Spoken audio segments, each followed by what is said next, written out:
नमो रियंताणं नमो सिद्धाणं नमो आयर्याणं नमो वज्रायाणं नमो लोहे सर्वसागुणं हे सुपंच नमोकारो सर्वपापप्रणाशनं मंगलाणं च सर्वेसिं परमं भवै मंगलम्। जय जगजीव जोड़ी वेयाणो जगगुरु जगानंदो जगनाहो जगबंधु जय जगप्रिया महोदय।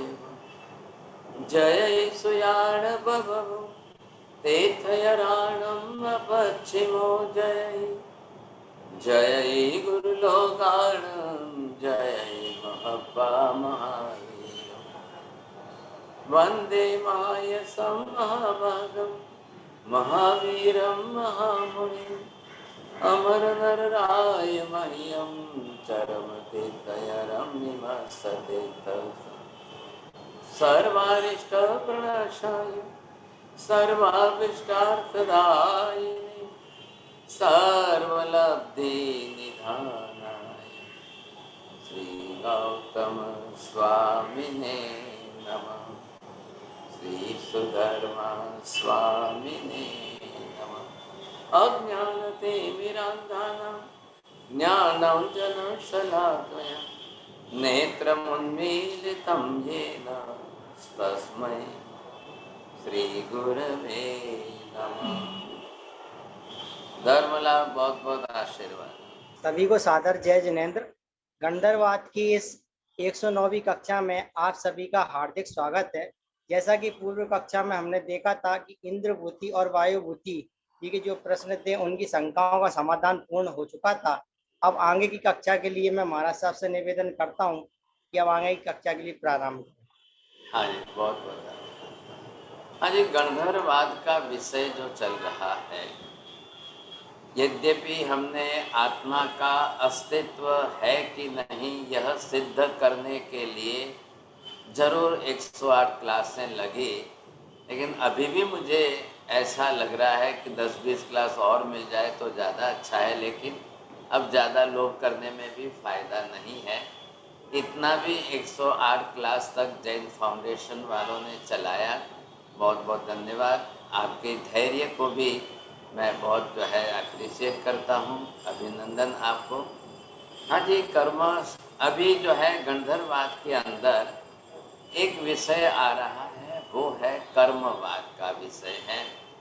देखिए, पहले जो है जिनको हम गणधर कह रहे हैं ना, तो इनके अंदर, इन गणधरों के अंदर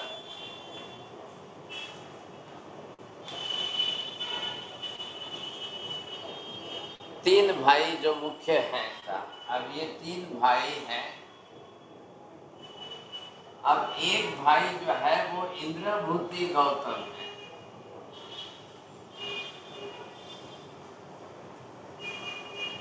और तीसरे भाई जो हैं, जो तीसरे भाई के रूप में है, उनका नाम है वायुभूति गौतम।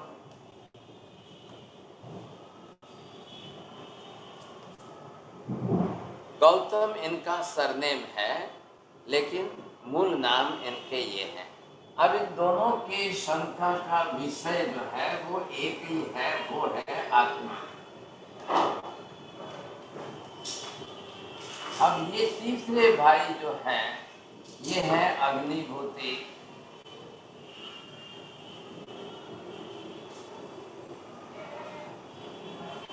अब ये जो है इनका विषय चल रहा है कर्म का। अब ये दोनों भाई ध्यान रखिए साहब, इंद्रभूति जो है बड़े भाई है, इनकी 50 साल की उम्र है, 2-4 साल इनसे छोटे ये अग्निभूति और ये वायुभूति है। तो ये दूसरे नंबर के है। वैसे मैंने सब्जेक्ट के हिसाब से पहले भाई और तीसरे भाई दोनों को इकट्ठे किए। इन दोनों की शंकाओं का सब्जेक्ट एक ही आत्मा का है। अब आपको थोड़ा सा अगर ख्याल हो, किसी को कोई भी आप में से बोल पाए, चोरडिया जी, इंद्रभूति की शंका क्या है, वायुभूति की शंका क्या है, किसको ख्याल आएगा? बोलिए साहब। महाराज साहब, इंद्रभूति गौतम की शंका थी आत्मा नहीं है, और वायुभूति की शंका थी शरीर ही आत्मा है। वाह, बहुत अच्छी बात है, आपको तो फर्स्ट प्राइज आ गया है। धन्यवाद। हाँ जी, थोड़ा सा इनके शब्दों में कोई सुधारना कर सकते हैं जैन साहब? बोलिए, थोड़ा सा एक दो शब्द जोड़ करके ऐड करके और क्लियर कर सकते हैं आपको? महाराज साहब, ये इंद्रभूति कहते हैं कि आत्मा नाम की कोई चीज है ही नहीं, और वायुभूति कहते हैं आत्मा है, शरीर भी एक ही है और आत्मा भी है, दोनों एक ही चीज है। चलिए साहब, दोनों के अंदर अभी भी आप जो है किन शब्दों को कैसे जोड़ करके, और शंकाओं का कारण, शंका का स्वरूप, शंका का कारण हमको निकालना पड़ेगा। देखिए, खाली ऐसे ही मत समझना गणधरवाद है, इसलिए इसके अंदर दोनों विषय इस तरीके से समझना है। और जबकि दोनों का शंका का आधारभूत श्लोक जो है वो एक ही है, एक ही श्लोक पर से दोनों ने जो है इस प्रकार की शंका खड़ी की है। अब आज जो है अग्निभूति जो है इनका विषय बदल रहा है। हाँ, मैं फिर से कह दूं साहब, इंद्रभूति आत्मा के अस्तित्व का निषेध कर रहे हैं। क्यों कर रहे हैं, क्या कारण है उसके अंदर? तो सिर्फ एक ही कारण उनका सबसे बड़ा है, दिखाई नहीं देता है। दूसरा कारण है कि जिसको देख करके आत्मा सिद्ध किया जाए ऐसा कोई प्रबल कारण मिल नहीं रहा है। अब किस तरह से महावीर स्वामी ने उनको समझा कर, कितने कारणों से, कितने युक्ति से, किन तर्कों से, प्रमाणों से, कैसे कैसे आत्मद्रव्य के अस्तित्व की सिद्धि की है। लेकिन वो सब ज़्यादा बाद में, पहले किस बात को लेकर प्राधान्यता दी है इन्होंने? महावीर स्वामी ने इंद्रभूति का जो वेद का श्लोक है उसका अर्थ सही कराया, और वो अर्थ सही करा करके इंद्रभूति गौतम को अपनी शंका का समाधान उसी में से बता दिया। ये बहुत बड़ी विशेषता थी जो हमको किसी को, सबको जल्दी समझ में नहीं आ रहा है, ये प्रश्न है। अनेक अन्य तर्क युक्तियों से आप समझ गए, लेकिन वो जो मूल श्लोक है, विज्ञान घन एव एतेभ्यो भूतेभ्यो समुत्थाय तान्येव विनश्यति न प्रेत्य संज्ञा अस्ति, ये वहाँ का मूल कारण है। किस वेद को पढ़ते समय किस वेद के किस श्लोक से क्यों शंका की, क्यों शंका हुई, कारण क्या, और कैसे महावीर ने उसी श्लोक के अंदर के अक्षर न को उधर से इधर किया और फिर अर्थ बैठाया और इंद्रभूति की शंका का समाधान। अब बाकी के तो मैंने जोड़े हैं कि जनरली सबको समझाने के लिए इतना लंबा विषय लिया, इतना विस्तार किया, और 108 घंटे लगे, 108 क्लासें हुई, ताकि जनरली हम लोग सब समझ तो सके। अभी मैंने जो कहा चलो 15-20 क्लासें और मिलती तो मैं लिखने में ले लूँगा। क्या है कि इनकी भी मर्यादा है ना, ये चला तो रहे हैं क्लासें, इनकी भी अपनी एक मर्यादा है।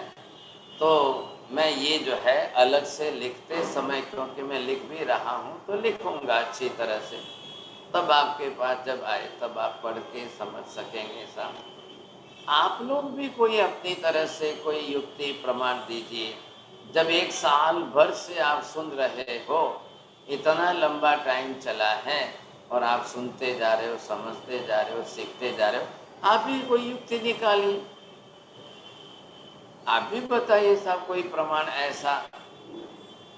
और सबसे पहले तो चलो आप नया न बताओ प्रमाण, कोई तर्क युक्ति, कम से कम इन 108 क्लासों के पॉइंट्स लिख करके आप अपनी नोट्स तैयार करेंगे। आपके कोई रिश्तेदार, बेटे, पोते, पोती, दूसरे जो है ये आत्मा का विषय समझेंगे, तभी जा कर के उनको सम्यक दर्शन की प्राप्ति में, ग्रंथि वेद की प्राप्ति में बहुत उपयोगी पड़ेगा, नहीं तो नहीं होगा साहब। ख्याल है, बहुत जरूरी ये है। देखिए, सुनना एक अलग बात है, लेकिन समझना एक अलग बात है, और सीखना एक तीसरी बात है। अभ्यास करना एक अलग बात होती है।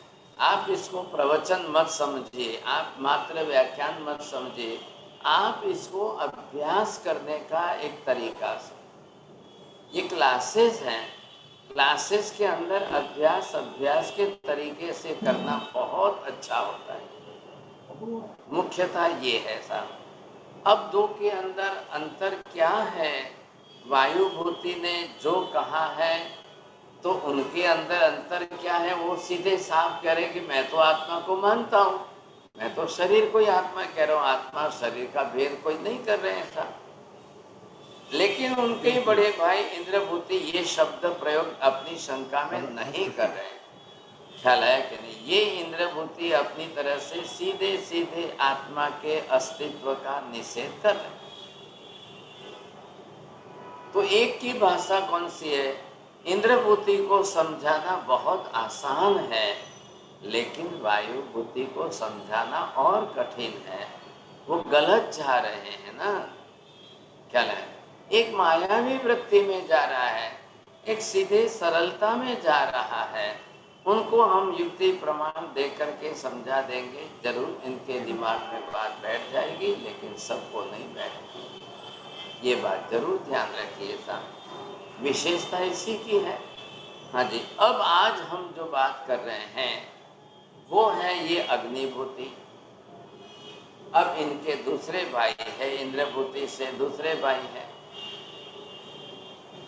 अब ये अपना विषय क्यों लेकर के आए? क्यों इन्होंने आत्मा के बारे में बात नहीं की? हालांकि मैं आपको चोड़िया जी ये बताना चाहता हूं कि 11 ही पंडित अलग अलग विषय में अपनी अपनी शंका रख रहे हैं, लेकिन एक दूसरों ने अगर परस्पर बैठ करके विचार विमर्श किया होता तो शायद एक दूसरे की शंका का समाधान कर सकते थे। इनकी आत्मा के विषय पर, इनकी कर्म के विषय पर 11 गणधर है।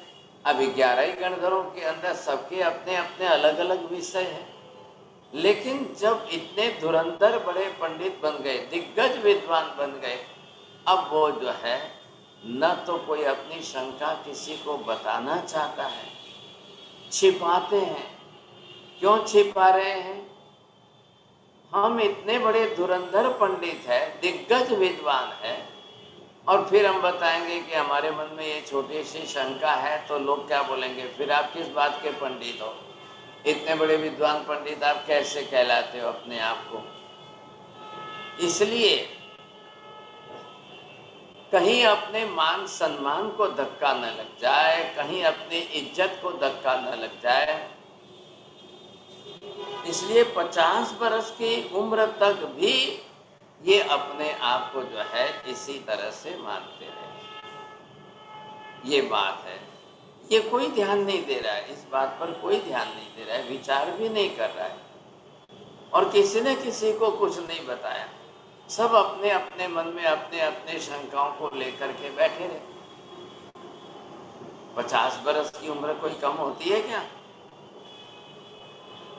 इतनी बड़ी उम्र तक लोग अपनी शंकाओं को अंदर दबा करके रखते रहे। कोई किसी के साथ खुलासा स्पष्टीकरण करना नहीं चाहता था, बताना भी नहीं चाहता था। लेकिन महावीर केवल ज्ञानी हो चुके थे। ध्यान रखिए, किसी ने आकर महावीर के सामने अपनी शंका खोली नहीं है। महावीर केवल ही थे, उन्होंने सामने से शंका खोल के बताया, भाई साहब आप अपने मन में इस शंका को रख रहे हो, आप अपने मन में ये विषय लेकर बैठे हो और इसमें आपको द्विधा है, आप नहीं मानते हो। तब उन्होंने विचार किया कि अरे इनको कैसे पता चल गया, ये कैसे बता रहे, ये अपने आप में कैसे बता रहे, इनको कैसे पता चला? भाई सर्वज्ञ से संसार में कोई बात छिपी नहीं है। और जैन धर्म के अंदर ये जो सर्वज्ञ का कंसेप्ट है, क्या है? त्रिकाल ज्ञानी। अनंत भूतकाल का ज्ञान, अनंत भविष्य काल का ज्ञान, वर्तमान का ज्ञान एक साथ रहता है, वो है त्रिकाल ज्ञान। ये विशेषता है। तो इसको हम नहीं समझ रहे हैं, समझे कि नहीं? ये कोई नहीं समझते थे। सर्वज्ञ का अर्थ क्या करना, सर्वज्ञ किसको कहना, सर्वज्ञ की विशेषता क्या होती है, ये समझ। तो यहाँ पर जो है, अब ये अग्निभूति ये भी पंडित है। एक तो बहुत बड़ी बात है साहब, एक परिवार के तीनों भाई इतने बड़े दिग्गज विद्वान हैं, धुरंधर विद्वान है, इतना बड़ा पांडित्य इनका है। लेकिन ब्राह्मणों के अंदर क्या है, विद्या धन बड़ा धन है। वणिक वैश्यों में क्या है, व्यापार और धन बड़ा है। वणिक लोग व्यापारी बन करके विद्या की कदर कम करते हैं, और ब्राह्मण लोग अपना जीवन विद्या को समर्पित करते हैं। वो धन कमाने में नहीं लगते हैं, विद्या उपार्जन करने में जिंदगी बिता देते हैं। ज्ञानोपार्जन, पढ़ना और पढ़ाना, ये उनका मुख्य लक्ष्य। मैं उस समय की बात कर रहा हूँ, आज के कलयुग की बात नहीं कर रहा हूँ। आज तो अब कलयुग है ही अलग प्रकार का है। ब्राह्मण भी है तो वो भी अपनी नौकरी करके कहाँ पैसा कमाना, एक ही लक्ष्य है उसका। कहीं पर भी सर्विस नौकरी मिल जाए, जॉब मिल जाए, पैसा कमाना है। अब कई लोगों को कैसा जॉब मिले, कई लोगों को कैसा काम मिले, कई लोग कैसे काम को, वो सब अपने अपने तरीके से, अपने अपने तरीके से चल रहे हैं। लेकिन उस काल की बात जब है, तो उस काल के अंदर सबसे बड़ा लक्ष्य था, एक जीवन ही वैसा था। ब्राह्मण के घर जो बच्चा पैदा हुआ है, वो जन्म से जो है ज्ञान में समर्पित रहेगा और वो विद्या का ही अर्जन करेगा। अब बचपन से ही उनको वेद पाठ, वेद स्तोत्र सिखाया जाए, समझाया जाए, पढ़ाया जाए, वो फिर उनके क्रियाकांड में उपयोग आता था। वो उनका क्रियाकांड उनकी आजीविका का साधन बन जाता था। इस तरीके से चलता था, और वो पढ़ते भी वर्षों तक थे। जब 25 बरस जो है वो ब्रह्मचर्य आश्रम में है, और वहाँ तो जो है माँ बाप उनको गुरुओं को ही सौंप देते थे। प्राचीन काल की पद्धति थी, ऋषि मुनियों के यहीं पर रह करके उनको पढ़ना ही वहाँ पर है। गुरुकुलम की जो पद्धति थी, और गुरुकुलम की पद्धति में चलते थे, वही लक्ष्य था उनका सब, ऐसा उनका लक्ष्य था। तो ये विद्या अर्जन करने में जिस तरह से लगे रहते थे, इन्होंने भी वेद पढ़ा है, इन्होंने भी वेद पढ़े, इन्होंने भी वेद पढ़े। देखिए, ध्यान रखिए, 11 ही ब्राह्मण पंडित वेद पाठी है, वेद के अभ्यास वाले हैं, और वेद का अध्ययन करते हुए कहाँ किसको शंकाएं आई। नंबर 1, ध्यान से समझिए, वेद पढ़ते समय कहीं पहले तो ऐसा आया, और फिर आगे आगे आगे जब पढ़ते गए तो दूसरे वेद में या आगे के काम में उसका कॉन्ट्राडिक्टरी स्टेटमेंट आया, इसलिए इनको सबको शंका हुई। अब राहुल जी क्या समझे मेरी बात पर?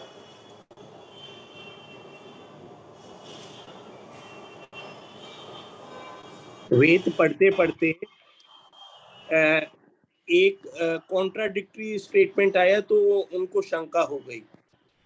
पहले एक स्टेटमेंट आया अलग से, और जब आगे आगे पढ़ते गए तो दूसरी जगह पर उसी का कॉन्ट्राडिक्टरी स्टेटमेंट आया। पहले आया पॉजिटिव अप्रोच से एक स्टेटमेंट आया, स्टेटमेंट का अर्थ है विधान। जब आगे बढ़ते गए तो उसमें एक बिल्कुल सर्वथा विरुद्ध बात है, विपरीत बात है, और कॉन्ट्राडिक्टरी हो गए। तब इनको द्विधा हुई, अरे ये क्या बात है, ये क्या बात। लेकिन सबसे बड़ी मान्यता क्या है, वेद वाक्यम प्रमाणम। चौड़िया जी ध्यान देना, उनकी श्रद्धा का केंद्र है वेद में जो लिखा है वही प्रमाण। वेद से बाहर जो कुछ भी है वो सब गलत है, मात्र वेद में जो लिखा है वही सत्य है, अंतिम सत्य है, ऐसी धारणा बना के बैठे। अब ये उनकी श्रद्धा का विषय, आस्था बनी है, लेकिन जब वेद के अंदर ही एक से दूसरा स्टेटमेंट कॉन्ट्राडिक्टरी आ जाए तब खुद क्या करें, तब कहां जाना उनको। ध्यान रखिए, आगम शास्त्रों में ऐसा क्यों नहीं है, थोड़ा ध्यान से समझना। क्योंकि वो आगम केवली के द्वारा प्रारूपित है, इसलिए उसमें एक वाक्य भी शंका। आगम शास्त्र किसको कह रहे हैं हम?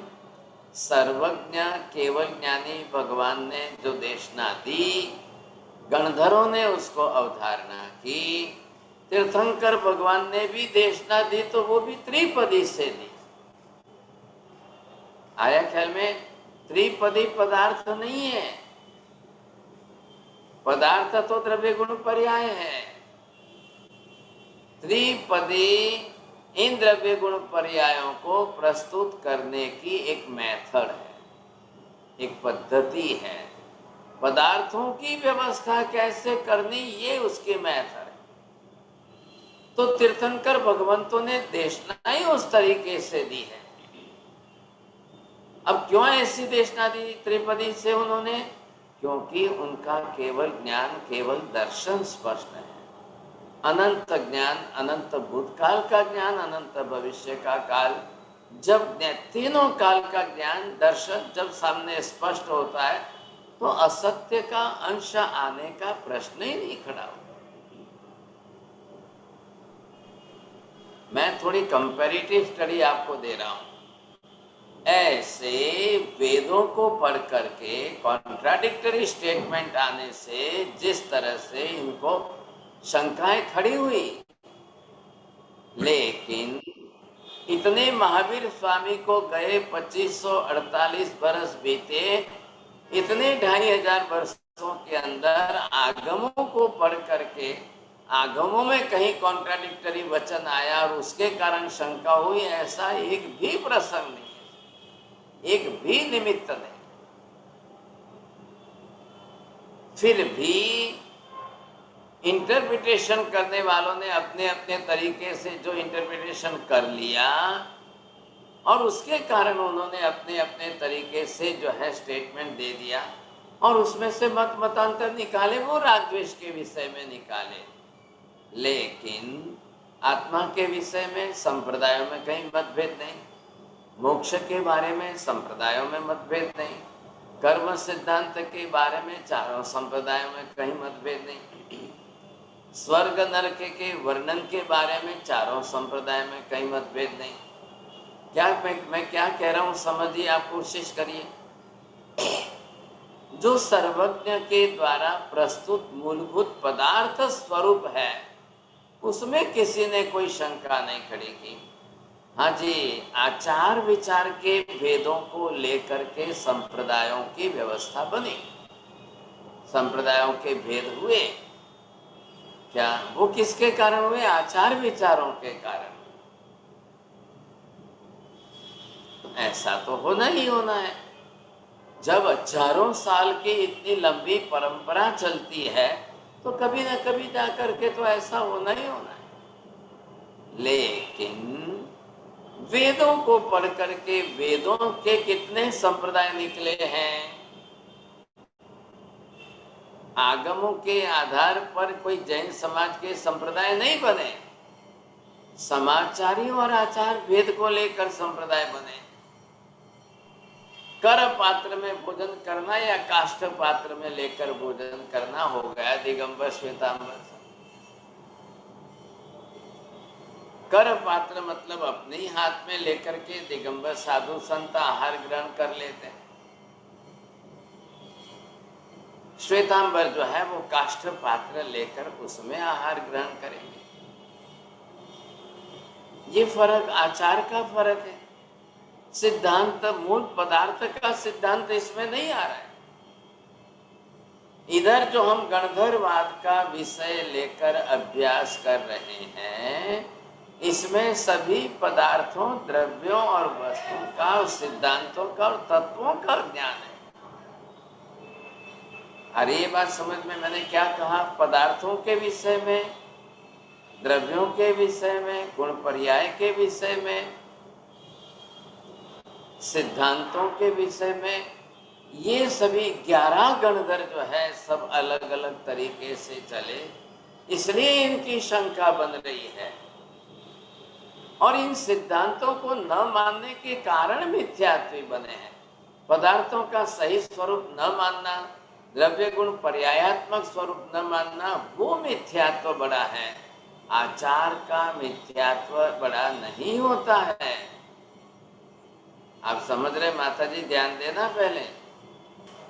अब कर पात्र में आहार किया कि काष्ठ पात्र में आहार किया? श्वेतांबर मूर्ति पूजक तपागच्छ वाले लाल रंग के पात्रों में आहार करे या खरतरगच्छ वाले काले पात्रों में आहार करे, या स्थानकवासी समाज वाले बिना कलर के ही पात्रों में आहार करे? भाई इससे कोई सम्यक दर्शन और इससे कोई मिथ्यात्व का संबंध नहीं होता है। अरे ये बात समझ में? ये आचार की परंपरा अपने अपने हिसाब से निकालिए। अरे भाई साहब, आपकी एक माँ की 4 बेटियां 4 अलग अलग घरों में जाती है ना। अब कोई बंबई गई, कोई कलकत्ता गई, कोई दिल्ली अहमदाबाद गई, तो चारों के घर में तो रिवाज अलग ही होंगे अपने अपने परिवारों। जब चारों अपने एक घर में थी तब माँ के घर में तो सबके संस्कार आचार विचार एक ही थे। अब वो चारों जिन घरों में गई, जहाँ गई, वहाँ का परंपरा, वहाँ के संस्कार, वहाँ के आचार विचार, तो थोड़ा बहुत तो आहार विहार के अंदर फर्क पड़ जाएगा। और उसमें भी समाज जाति अलग अलग हो जाए तो और ज्यादा फर्क पड़ जाता है। लेकिन उसको कोई सम्यक दर्शन, सम्यक ज्ञान के साथ नहीं जोड़ा जाता है। सम्यक ज्ञान का आधार किस पर है? तत्व पर है, पदार्थों पर है, सिद्धांतों पर है। बस इतनी सी बात। इनके अंदर आपको गलती नहीं करनी है। पदार्थ स्वरूप में कोई गलती नहीं करनी है, तत्व व्यवस्था में कोई गलती नहीं करनी है, सिद्धांत स्थापना को मानने में आपको कहीं कोई गलती नहीं करनी। बात पूरी हो गई। अब व्यवहार नय के अंदर देवगुरु धर्म है। आप देवगुरु धर्म के स्वरूप को भी समझने मानने में कहीं गलती नहीं करना है आपको। लेकिन इनसे बड़ी ये 3 बातें हैं। त्रिपदी से जन्य जो फिल्टर होकर के पदार्थ व्यवस्था आई है वो सही व्यवस्था है, अंतिम सत्यात्मक है। केवलियों ने तत्व व्यवस्था करके जो बात बैठा करके आत्मा से लेकर के मोक्ष तक के सब तत्वों की जो व्यवस्था बैठा के दिए वो बरोबर है, अंतिम सत्य है। और सर्वज्ञ भगवंतों ने जो शाश्वत सिद्धांत बना दिए, त्रिकाल नित्य ऐसे सिद्धांत बना दिए, इन तीनों के प्रति अपनी आस्था निष्ठा जोड़ो, इनमें शंका मत करो। ये मूलभूत बात है। अब आचार विचार को मत देखो। दिगंबर नहीं वस्त्र पहनते हैं, श्वेतांबर पहनते हैं, छोड़ो इन बातों को, इन बातों को छोड़िए आप। तो उनकी परंपरा उन्होंने उस प्रकार की बनाई है। आचार विचार के भेद को लेकर ये 11 ही गणधर जो है, एक ने भी आचार विचार का कोई विषय नहीं लिया है। सबके पास जो विषय है इनके मूल पदार्थों के विषय, तत्वों के विषय, और मूल पदार्थ और तत्वों के बारे में इनकी जो शंकाएं खड़ी हुई है वो उनके लिए रागद्वेष का विषय बना, वो उनके लिए अश्रद्धा और अनास्था का विषय बना। उसके कारण उनके कारण जो है सब मिथ्यात्व की कक्षा में बने रहे। बोलिए साहब माता जी, क्या समझ में आया? बोलिए पहले। साहब जी, आपने कहा कि जो सिद्धांत है, पदार्थ व्यवस्था है, उसमें कोई अंतर नहीं है। लेकिन जो सिद्धांत व्यवस्था, पदार्थ व्यवस्था और तत्व व्यवस्था। लेकिन जो आचार व्यवहार और इसमें अंतर हो सकता है कि कपड़े कौन से पहने या व्यवहार धर्म जो है उसमें अंतर है, लेकिन सिद्धांत उसमें कोई अंतर नहीं है। तो ये हमारा लक्ष्य है, ध्यान में लिया आपने। हमने देखिए सबसे पहले गत वर्ष जो है पदार्थ विज्ञान की क्लास से चलाई, द्रव्यानुयोग का विषय हुआ, फिजिक्स एंड मेटाफिजिक्स के अंदर लगा समय लगा, लेकिन पदार्थों का पूरा स्वरूप सबके सामने इतना क्लियर, इतना क्रिस्टल क्लियर हो गया। अब आपको उसका अभ्यास करना है।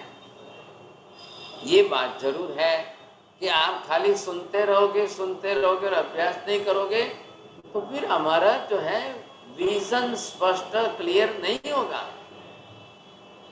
आप एक बात ध्यान से समझ लो, मैं आपको रटने के लिए नहीं कह रहा हूं, आप इस उम्र में रटने की बात नहीं है, ये विजन क्लियर करना है, स्पष्ट समझना है।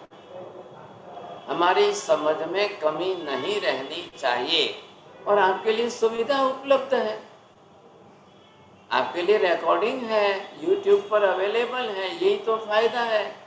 आप एक बार नहीं, 2 बार नहीं, 10 बार सुन लो, लेकिन अपना ज्ञान स्पष्ट कर। 9 तत्वों का विषय हमने लिया है, बरोबर सुन लीजिए। पदार्थ विज्ञान का ज्ञान लिया है, पदार्थों का स्वरूप द्रव्य गुण पर्याय का त्रिपदी से आप स्पष्ट कर लीजिए, बरोबर स्पष्ट रखिए। उसी के साथ जो सिद्धांत बनते जा रहे हैं आप लिखिए, अभ्यास करिए। अगर माताजी आप अभ्यास करते समय 2 साल के अंदर जितने शाश्वत त्रैकालिक सिद्धांत आए उनका लिस्ट बना के अलग करो, उनका एक लिस्ट बनाइए और पूरा लिस्ट अलग करिए, आपको बरोबर स्पष्ट हो जाएगा। फिर वो सिद्धांतों का लिस्ट, अगर 100 सिद्धांत आपके सामने आते हैं, उनका स्वाध्याय करिए। कल मैं हूं या नहीं हूं, कल दूसरे आचार्य श्री आएंगे और किसी की क्लास करोगे और किसी के पास पढ़ोगे, सिद्धांत तो नहीं बदलेंगे ना, पदार्थ स्वरूप तो नहीं बदलेगा, तत्व स्वरूप तो नहीं बदलेगा। ठीक है, व्यक्ति बदल गए, इससे क्या होगा? महाराज साहब तो बदलते रहेंगे, आज कोई महाराज है, कल दूसरे महाराज आएंगे, कल तीसरे महाराज आएंगे, कोई भी आ जाए। आपका सिद्धांत ज्ञान, तत्व ज्ञान, पदार्थ स्वरूप का ज्ञान, वो आपका स्पष्ट रहेगा, उसमें कहीं कोई कम ज्यादा नहीं होगा। ये मुख्य बात है। इसलिए इन पदार्थों को जो है घूंटते स्पष्ट रखिए। कोई रटने जैसी बात ही नहीं है। आप रटने बैठोगे और फिर याद नहीं, कहाँ रटना है आपको? कोई एग्जाम जाकर लिखना है क्या? वो पहले हमने शुरुआत की थी भाई एग्जाम की व्यवस्था और उससे तो जरा मेहनत होती, पक्का हो जाता, दृढ़ हो जाता, आपके लिए व्यवस्था थी, लेकिन वो नहीं चल पाई। 14 के रविवारों, 14 की छुट्टियों के दिन हमने व्यवस्था रखी, चलो भाई इस बहाने निमित्त से लोग कुछ अभ्यास करेंगे, सीखेंगे, पुराना भी देखेंगे। अब उम्र भी तो है ना, और है तो सब बड़ी उम्र के, ये एलसी जैन साहब बड़ी उम्र के, अब इनको थोड़ी याद रहने वाला है इतना, तो याद रखने का मैं कह भी नहीं रहा हूँ। मैं ये कह रहा हूँ आपका ज्ञान स्पष्ट हो, समझ आपकी स्पष्ट हो जाए, आपकी शंकाएं न रहें। हम क्यों कर रहे हैं? प्रतिदिन क्लास के अंत में 5-7 मिनट हम जब क्वेश्चन आंसर ले रहे हैं, उसका कारण ही है कि आपको सुनते, समझते, सीखते हुए भी शंका रहित होना चाहिए, आपके डाउट्स क्लियर होने चाहिए। ये बात बिल्कुल सही है। तो खास ध्यान रखो कि टॉपिक जो चला है, to the point, to the subject ही क्वेश्चन करेंगे तो आपको वो विषय थोड़ा और ज़्यादा स्पष्ट हो जाएगा। फिर क्या होगा, इधर उधर के प्रश्न आ गए, उधर उधर के प्रश्न आ गए, तो फिर आप भी सब्जेक्ट से भटक जाओगे, to the point, to the subject question नहीं रहेंगे, तो सबके लिए भी उपयोगी नहीं होगा, क्योंकि एक व्यक्ति का क्वेश्चन है, मैं समझाऊं तो सबके लिए उत्तर काम आ रहा है ना। तो आप फिर उसके ऊपर अगर कोई मेहनत करे, चलो क्लास के बाद अगर अभ्यास करो, लिखो, उसमें से प्रश्न खड़े करो, फिर नेक्स्ट टाइम उसी को पूछो, तो ज़्यादा और स्पष्ट हो जाता है। क्योंकि मैं कोई इतना फिक्स लेकर नहीं चलता हूँ कि मुझे ये मुझे सब्जेक्ट पूरे करना है, टॉपिक पूरा करना है, इतना पूरा करना है, इतना पूरा, मेरे दिमाग में वो नहीं रहता है। और ऐसा बंधन नहीं है पूरा करने का। कभी एक टेक्स्ट बुक लिए, चलो साहब ये लेसन इतने पूरे कर दो, एग्जाम है, वो यहाँ पर नहीं है। यही तो आपको फ्रीडम है। ये फ्रीडम होने से आप एक किसी भी विषय पर गहराई में जा सकते हो, अभ्यास अच्छा कर सकते हो। ये विशेषता हमको रखनी है। हाँ जी, तो यहाँ पर जो है अग्निभूति जो आ रहे हैं, तो अभी आपको क्या समझना है कि आगे और कौन से विषय हैं। और मैं आपको ये कहता हूँ धैर्य रखना है सबको। तो ये जो है कि एक विशेषता रहती है कि आप जिस गहराई में जाना चाहो, जिस तत्व को पकड़ना चाहो, तब आपको हमारे लिए अभ्यास करना है। और आप लोग सब बड़ी उम्र के हो, आपको अभ्यास करने में जिस तरह से खुले दिल से अभ्यास करो। बस ये है कि अगर आप अभ्यास नहीं करेंगे और आप खाली श्रोता बन गए, सुनते रह गए साहब, तो फिर काम नहीं, तो फिर नहीं होगा। फिर आपको अभ्यास तो करना ही पड़ेगा साहब। ये मेरी सलाह है। चलिए, आज हम जो देख रहे हैं अग्निभूति आए हैं, ये भी ब्राह्मण पंडित विद्वान हैं साहब, वेद विद्या को पढ़ करके आए हैं, वेद का ज्ञान है इनको। सबको पहले से ही वहां पर वेदों का अध्ययन बस 5-6 बरस की उम्र से ही कराना शुरू करते हैं, क्योंकि इनको सब वेद जो है बाय हार्ट कराने होते हैं, रटने होते हैं। तो बचपन से रटाते रटाते उनको बहुत बरसों लग जाते हैं, तब उनको पूरे वेद पाठ होते हैं साहब। ऐसा है, उनकी व्यवस्था ऐसी है। हमारे यहाँ बिल्कुल क्या हुआ है कि आगम शास्त्र बच्चों के हाथ में या औरों के हाथ में, महिलाओं के हाथ में ये आगम शास्त्र नहीं आए। किसी को बचपन से आगम शास्त्र पाठ कराना ये नहीं रहा। क्यों नहीं रहा? आगमों के ऊपर, मूल आगम शास्त्रों के ऊपर इतनी कमेंट्रियाँ लिखी गई, इतनी टीका बनी, निरुक्ति बनी, चूर्णी बनी, भाष्य बने। फिर उसमें से हमारे बड़े महापुरुषों ने, आचार्यों ने उसमें से जो है अलग अलग चैप्टर ग्रंथ बनाए, जिसको प्रकरण ग्रंथ कहते हैं। उसमें आगमों का सार उन्होंने सीक्वेंस में जोड़ करके हमको स्पष्ट करके दिया। उदाहरण के लिए जीव विचार एक प्रकरण दिया, नव तत्व का एक प्रकरण दिया। उमा स्वाति महाराज ने जो है तत्वार्थ सूत्र बनाया।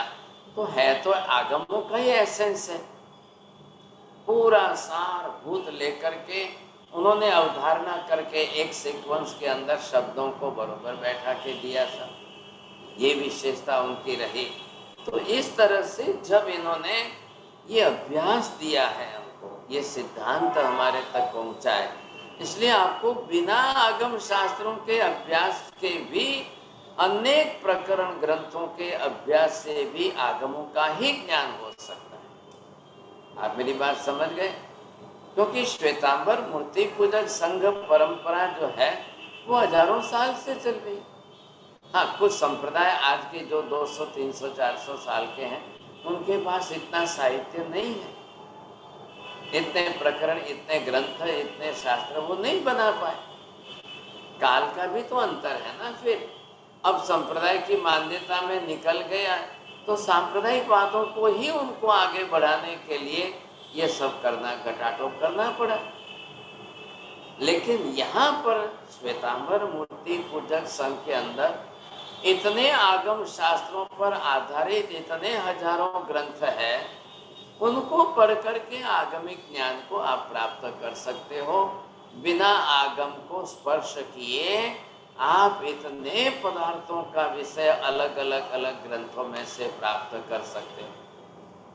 हाँ, वो भी मौलिक ग्रंथ है, बड़े ग्रंथ है, ऑथेंटिक ग्रंथ है। जीव विचार ऑथेंटिक ग्रंथ है, नव तत्व ऑथेंटिक ग्रंथ है, ये अपने दंडक ऑथेंटिक ग्रंथ है, कर्म ग्रंथ बहुत बड़े प्रामाणिक ग्रंथ है। सब आगम शास्त्रों का लेकर के महापुरुषों ने विस्तार करके लिखा है। इसलिए दिमाग के अंदर हमें आगम पढ़ना है, आगम पढ़ना है, आगम पढ़ना है, ऐसा आग्रह रखने की आवश्यकता नहीं रहती है, क्योंकि एक एक विषय आगम में से अलग करके उनके ऊपर बहुत बड़ा अभ्यास हुआ है, बहुत बड़ा विस्तार से अभ्यास हुआ है। 10 आगमों में से इकट्ठा करके एक प्रकरण बनाया गया।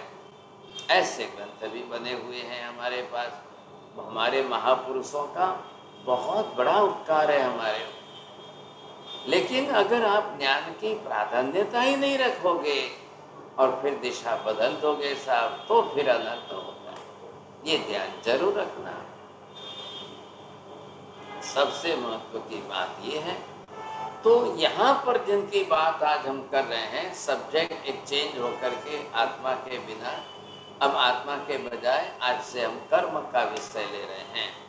अब इनको कर्म की शंका कहाँ हुई साहब? क्यों हुई इनको कर्म की शंका? इस पर थोड़ा और विचार करना पड़ेगा। तो कारण ये हुआ कि वेद पढ़ते समय जले विष्णु स्थले विष्णु विष्णु पर्वत मस्तके सर्वत्र विष्णु विष्णु, तो जो विष्णु की स्तुति करते हुए वहाँ पर एक श्लोक आया, जल में भी विष्णु है, स्थल में भी विष्णु है, पर्वत पर में भी विष्णु है, सर्वत्र विष्णु विष्णु है, क्योंकि वहाँ का सिद्धांत ईश्वर सर्वव्यापी है। सर्वव्यापी का क्या अर्थ हुआ नरेंद्र जी? समस्त पदार्थों में व्याप्त है। हाँ जी राहुल जी, सर्वव्यापी का क्या अर्थ बैठाएंगे? ईश्वर हर स्थान पर है, जल में भी है, वायु में भी है। उसका व्यापक स्वरूप दे दिया है। व्यापक स्वरूप का अर्थ ये है, जहाँ नजर खोल के दौड़ाओ, जहाँ देखो वहाँ ईश्वर ही देखो, जहाँ देखो उसमें ईश्वर ही देखो, ईश्वर ही देखो। अब एक ईश्वर को मान करके व्यापक स्वरूप दे करके हर में सबके अंदर ईश्वर देना देखना। अब जब आप एक ही स्वरूप मानते हो आत्मा का, तो फिर इतने अनंत में कैसे बैठेगा, कैसे देखना? तो बोले पदार्थ भिन्न भिन्न भले कुछ भी हो, आप सिर्फ अपनी दृष्टि एक बनाओ कि मैं ईश्वर को ही देख रहा हूँ, मैं मात्र ईश्वर को देख रहा हूँ, मैं मात्र ईश्वर को देख रहा हूँ। फिर आप भले कुछ भी देखो, वो बाहर की दृष्टि में नहीं, आप बाहर की सृष्टि में नहीं होना चाहिए, आपकी दृष्टि में होना चाहिए। ख्याल आया? उससे ईश्वर की व्यापकता सिद्ध हो सकती है क्या?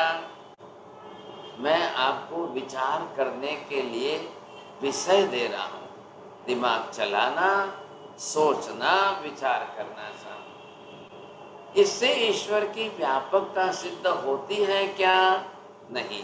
तो बेसिक फंडामेंटल फर्क जो है भाई, वो कौन क्या मान रहे हैं? जैन धर्म क्या मान रहे हैं? सर्वज्ञ ने क्या कहा है? उन्होंने वैदिक ब्राह्मणों ने क्या कहा है? वेद के अंदर जो वैदिक ब्राह्मणों ने बात की है, उसके अंदर मुख्य विषय क्या आया? एक ही आत्मा है। जैन धर्म में क्या है? अनंत आत्माएं हैं। उन्होंने क्या कहा? एक ही ईश्वर सर्वव्यापी है।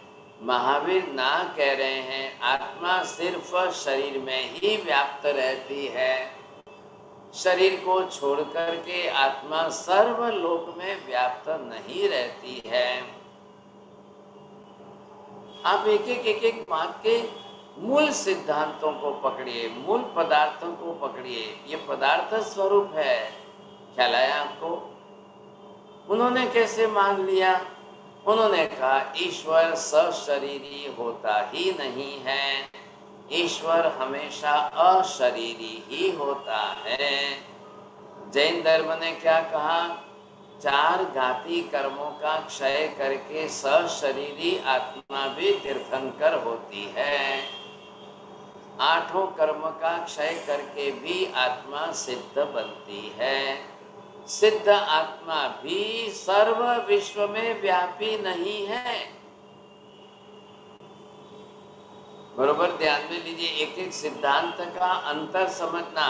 एक पेज पर 2 कॉलम करके, एक तरफ उनका सिद्धांत, एक तरफ सर्वज्ञ केवली का सिद्धांत, ऐसे बना करके, पॉइंट्स बना करके आप सामयिक में स्वाध्याय करिए, ताकि आपके पास सत्य ज्ञान स्थिर हो जाए, सिद्धांत स्थिर हो जाए।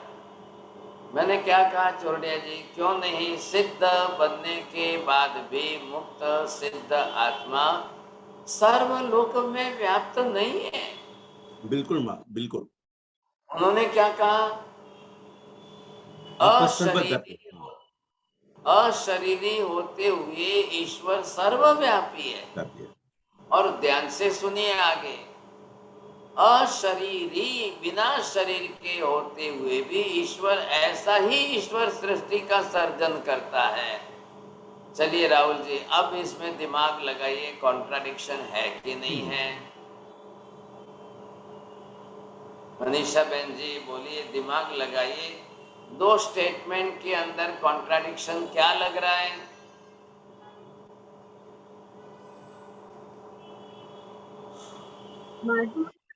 खुद शरीरी है और दूसरों के शरीर का वो निर्माण कर रहे हैं। आपने दूसरों का शरीर शब्द मत बोलिए ना, दूसरे पर और सब पदार्थों का निर्माण करे, सर्व जगत का वो निर्माण कर रहे हैं। अरे हाँ, सब सृष्टि बोलिए ना, सृष्टि का निर्माण कर रहे हैं। तो ये कॉन्ट्राडिक्शन हुआ कि नहीं हुआ?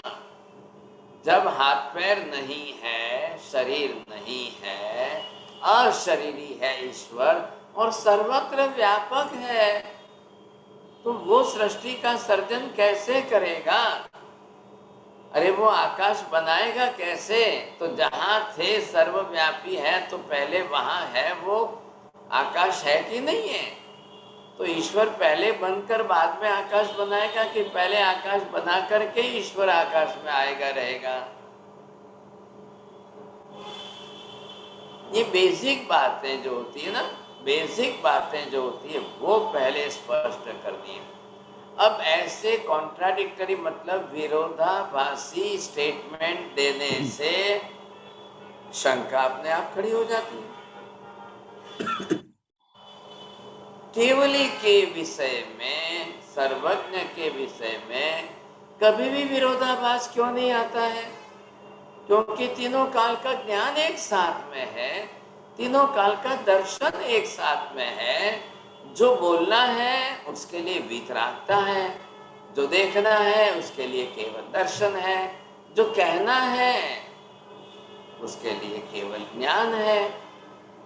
जब तीनों बात के अंदर केवल ज्ञान, केवल दर्शन, वीतरागता, इन तीनों बात की परिपूर्णता है। क्या तीनों बात की परिपूर्णता है? इसलिए एक भी स्टेटमेंट विरोधाभासी नहीं बनेगा। अरे ये बात समझ में आपको? ये विशेषता है, इतनी बड़ी विशेषता है। अगर ये हम नहीं समझेंगे तो फिर कोई फर्क नहीं पड़ेगा। फिर अगर इतना फर्क, इतना भेद भी आपको समझ में नहीं आया तो ये 1-2 साल आपके अभ्यास जो है पानी में चला जाएगा। ऐसा नहीं होना चाहिए। भले उनके वेद वेदांत हो, किसी के भी धर्म शास्त्र कोई भी हो, उनकी आस्था, उनकी श्रद्धा उनका विषय है। जब मूल्यांकन करते हैं हम, विश्लेषण करते हैं हम, आगमिक सिद्धांतों और आगमिक तत्वों के साथ जब कंपैरिजन करते हैं हम, तब तो आपको सोचना पड़ेगा ना, सम्यक दर्शन का अर्थ क्या है? माता जी बोली।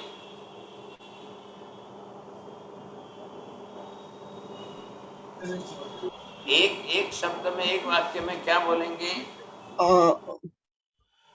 केवली प्ररूपित धर्म पर संपूर्ण आस्था। वही तो तकलीफ हो रही है आपकी, एक ही रट कर बैठे हो। चलो अभी इतना ही समझिए आप। सम्यक दर्शन का सीधा तात्पर्य है अंतिम सत्य को स्वीकारना। तो आपको इतना ही आवश्यक है, अंतिम सत्य को मानना। चलाया। अब अंतिम सत्य क्या है, कैसा है, कितना है, वो सम्यक ज्ञान जो है वो फिल्टर करके देगा तब। अब इसमें आपके केवली आ गए, धर्म आ गया, तत्व आ गया, पदार्थ आ गए, सिद्धांत आ गए, सब इसी में आ गए एक वाक्य। अब अपने आप को सेल्फ जस्टिफाई करो कि मैं अंतिम सत्य तक पहुंच पाया कि नहीं पाया। जैसे हमने आत्मा के बारे में जो सीखा है, एक अखंड असंख्य प्रदेश समूहात्मक पिंड स्वरूप आत्मा का द्रव्य स्वरूप है। अब ये त्रिकाल नित्य शाश्वत सिद्धांत तो हो गया। अब इसमें अनंत काल में कोई फर्क करेंगे? असंख्य प्रदेश की जगह पर संख्यात प्रदेश या अनंत प्रदेश कोई बोलेगा, वो गलत सिद्ध होगा। ऐसे पदार्थों की व्याख्या और स्वरूप आदि जो स्पष्ट किया गया है वो अंतिम सत्य है। अब ये बरोबर आप बैठा लो, समझ लो, एक एक शब्द की व्याख्या करके उसको स्पष्ट कर लो, आपकी निष्ठा में कायम के लिए, हमेशा के लिए स्थिर हो गया। अब दुनिया की कोई ताकत नहीं है कि इसको बदले। तब ऐसे 108 वाक्य नक्की करो, ऐसे 108 सिद्धांत, त्रिकाल नित्य शाश्वत सिद्धांत। फिर देखो ग्रंथि भेद होता है कि नहीं होता है, अवश्य होता है। फिर सम्यक दर्शन का विजन खुल जाएगा, अंदर से पूरी दृष्टि आपकी खुल जाएगी। सब कोई बाबा वाक्यम प्रमाणम की बात यहाँ पर नहीं की जा रही है। एक एक बात को केवली के वचन से शंका रहित अंतिम सत्य, संपूर्ण सत्य को स्वीकारना है। अरे ये बात ख्याल में, बस आंशिक सत्य को कहने वाले नए हैं, संपूर्ण सत्य को सिद्ध करने वाले सप्तभंगी है, स्यादवाद है। तो दोनों को अलग अलग कर दिया, नएवाद अलग हो गया, स्यादवाद अलग हो गया। ये हमको समझना है, इतनी सी बात को ध्यान में रख करके चलना है। चलिए साहब, आज थोड़ी इंट्रोडक्शन ही हो गई ज़्यादा। हम अब यहाँ पर जो है इस क्लास को कर्म के विषय की क्लास कहेंगे। कर्म शास्त्र को पहले कर्म को सिद्ध करना है। कर्म शास्त्र आप पढ़ गए, आप भी साल 2 साल से पढ़ रहे हो, मैं इतना लंबा नहीं करूँगा। लेकिन पहले कर्म का सिद्धांत कैसे बन रहा है, कर्म की निष्ठा कैसे बन रही है। अगर आप मात्र भगवान को मान रहे हो, भगवान को मान रहे हो और सम्यक दृष्टि हो गई, इस भ्रम में मत रहना। भगवान को मानते हुए भी कर्म सिद्धांत को नहीं मानोगे तो आप मिथ्यात्वी रह जाओगे। ये हमारा उद्देश्य है। अब आप समझेंगे तब फायदा होगा। हाँ जी, आपको प्रश्न पूछना है लेकिन समय आगे बढ़ गया। बोलिए चोरडिया जी, क्या? महाराज साहब, ये दूसरे जाति के लोग कई बार बोलते हैं, चोरडिया जी आप चाहे तो पत्थर में ही भगवान रहते हैं, तो इस बात का क्या अर्थ होता? फिर भी आप चाहे तो पत्थर में भगवान है, ये क्या है? लैंग्वेज है। उन्होंने जब सर्वव्यापी शब्द कह दिया तब जाकर के उनको ये कहना पड़ रहा है। सर्वव्यापी कह दिया ना, तो सब जगह पर है। मैंने अभी आपको कहा सृष्टि में नहीं, दृष्टि में भाव लो। अपनी दृष्टि को आप ऐसे डेवलप करो, मैं सब में भगवान देख रहा हूँ, सब में भगवान देख रहा हूँ। हाँ, ये उन्होंने अर्थ बनाया है सबने। तो भगवान क्या स्वरूप है? सर्वव्यापी है कि नहीं? आपको सब वस्तु में भगवान देखना है कि नहीं देखना है, क्या करना है, ये हम विवेचन करेंगे तब ख्याल आएगा। हाँ जी, जैन साहब क्या पूछेंगे? महाराज साहब, बड़े 2 फिलोसफर हुए हैं, एक तो आइंस्टाइन हुए हैं, एक डॉक्टर राधा कृष्णन हुए हैं। अब उन लोगों ने क्या जैनिज्म बिल्कुल सुनी नहीं है क्या? देखी नहीं होगी कि उन्होंने कहा कि भगवान एक है? पहली बात, आपने क्या गलती की? Einstein is not the philosopher. या Einstein is not a philosopher. Radha Krishnan की बात कर। he was scientist. या राधा कृष्ण की बात है। Radha Krishna, no doubt he was a good philosopher, but you can't say then he is the philosopher. He was the follower of the Shankaracharya. Okay. अरे ये बात समझ, to be a good philosopher it's a different thing, and to be a good follower of them, तो फिर they have to accept it, what they are saying, what are the teachings of them, they have to accept it. तो राधा कृष्णन जी ने ये वो comparative study वाले हैं, no doubt, लेकिन एक व्यक्ति ने एक कंसेप्ट अपना एक्सेप्ट कर लिया, शंकराचार्य का मत ही सत्य सही मत है, वो एक्सेप्ट कर ले, वो दूसरों को गलत सिद्ध करेंगे तो आपका माइंड उसी दिशा में चलेगा। बात ये है ना, तो वो तराजू लेके तो बैठे नहीं है, वो सत्य के गवेषक नहीं है, सत्य शोधक नहीं है, अंतिम सत्य को ढूंढना उनका लक्ष्य नहीं है।